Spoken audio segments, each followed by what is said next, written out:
Jaw cyst के treatment के क्या स्टेप्स होते हैं, आइए इस वीडियो में देखते हैं। Hi, I am doctor Shreya Krishna, your trusted oral and maxillofacial surgeon from New Delhi. Jaw cyst diagnose बहुत फ्रीक्वेंटली एक्सरेज में किया जाता है। कई बार आपके मुंह में कोई स्वेलिंग आई होगी जिसके दौरान आपको पता चलेगा कि आपके मुंह में जॉ सिस्ट है, या कभी कभी हम यूं ही जब कोई एक्सरे कराते हैं अपने जबड़े का, किसी और कारण से हो सकता है, कीड़ा की वजह से या गंदगी की वजह से या दांत लूज होने की वजह से, तब हमें एक्सरे में पता चलता है कि हमें जॉ सिस्ट हो गया है। तो अगर आपके एक्सरे में सिस्ट आता है या ये देखा जाता है कि कहीं आपके हड्डी में कोई गड्ढा बना हुआ है, कोई गोला बना हुआ है, खाली हो गया है, तो नेक्स्ट आपको क्या करना है।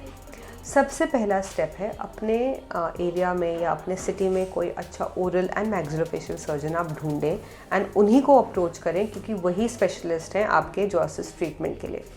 दूसरा, जब आपके मैक्सिलोफेशियल सर्जन आपको देखेंगे तो सबसे पहले अगर आपके पास ऑलरेडी कोई एक्सरे है लाइक सीटी स्कैन, तो वो सफिशिएंट रहेगा एग्जामिनेशन के लिए, वरना बहुत फ्रीक्वेंटली कोई हायर एक्सरे माना जाता है। अगर आपने मान लीजिए कोई छोटा मुंह का एक्सरे कराया हो या ओपीजी कराया हो, तो नेक्स्ट हम सीटी स्कैन कराते हैं। सीटी स्कैन स्पेसिफिकली बोन का एक्सरे होता है और पता चलता है कि एक्चुअली में बोन कितनी डिस्ट्रॉय हो गई है एंड सिस्ट का एक्चुअल डिमेंशन कितना है, एंड जो सिस्ट है वो नस के कितने पास है एंड कोई आसपास का और कितना एरिया अफेक्ट हुआ है।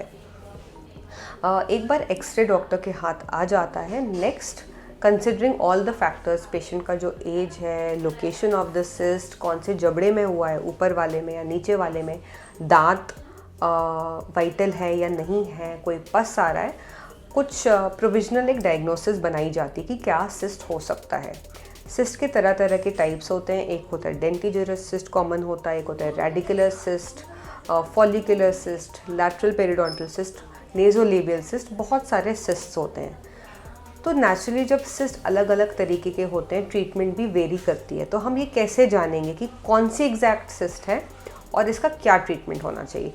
इसी के लिए आपके मैक्सिलोफेशियल सर्जन आपको सिस्ट के ट्रीटमेंट से पहले आपको बायोप्सी एंड एस्पिरेशन रेकमेंड करते हैं। बायोप्सी एंड एस्पिरेशन के पहले आपको कुछ ब्लड टेस्ट बोले जाएंगे एंड फिर आपकी बायोप्सी की अपॉइंटमेंट रखी जाएगी। बायोप्सी में हम उस सिस्ट आपका एरिया सुन करके उस सिस्ट का छोटा सा टुकड़ा लेते हैं और वो चीज़ सैंपल हम लैब में भेजते हैं। 2 से 3 दिन में आपकी रिपोर्ट आ जाती है। रिपोर्ट से पता चलता है कि आपको किस तरीके का सिस्ट है।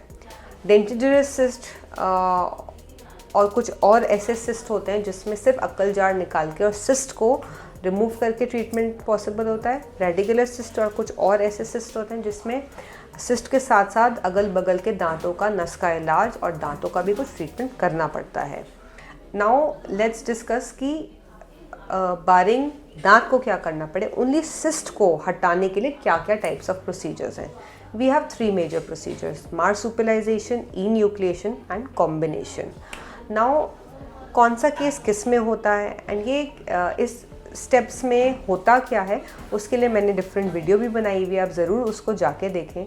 लेकिन यही 3 तरीके होते हैं आपके सिस्ट को रिमूव करने के लिए। बहुत बार जब हम सिस्ट हटाते हैं उसी सेम सिटिंग में हम बोन ग्राफ्टिंग कर देते हैं, जिससे कि कुछ महीने बाद वहाँ पे बोन बन जाए और फिर हम वहाँ जो खाली एरिया हो जाता है उस पर हम दांत वापस दे पाएँ। और कई बार अगर दांत वाला एरिया नहीं होता है, सिस्ट बहुत पीछे की तरफ मिल जाती है, तो सिर्फ बोन ग्राफ्टिंग करके भी हम छोड़ सकते हैं।